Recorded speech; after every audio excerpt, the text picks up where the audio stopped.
Sekeping 250 gram tu harganya sekitar RM100,000. Pun kami nak jual semua emas tu, kami boleh dapat sekitar hampir RM600,000 tuan-puan. Pun tuan-puan ada cash RM600,000, tuan-puan macam ni nampak tuan-puan. Tuan-puan mesti embak duit dia dengan kotak yang banyak ataupun besar tuan-puan. Tetapi dengan emas tu tuan-puan, 1 tray macam tu pun dah cukup untuk duit yang bernilai sekitar RM600,000. Jadi, mun tuan-puan nak pastikan kekal kaya bila dapat gaji yang pertama, tuan-puan alihkan siap-siap duit tuan-puan ke dalam bentuk emas. Boleh alihkan dengan minimum bajet RM100. Sebab apa? Sebab bila kita simpan duit tu tuan-puan, duit tu fitrahnya memang untuk dibelanjakan tuan-puan. Tetapi emas fitrahnya untuk disimpan tuan-puan. Sebab ialah ramai orang simpan duit si biaya tuan-puan. Tetapi bila dia simpan emas tuan-puan, dia biaya adakan simpanan tuan-puan.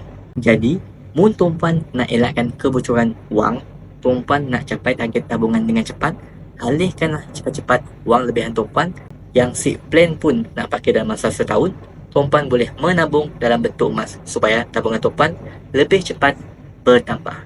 Bagi tuan-puan yang bersedia nak menabung emas, tuan boleh follow kami, lepas saya chat kami di inbox untuk mula pendaftaran akaun emas Gap secara percuma. Siap daftar, dah boleh terus mula menabung emas.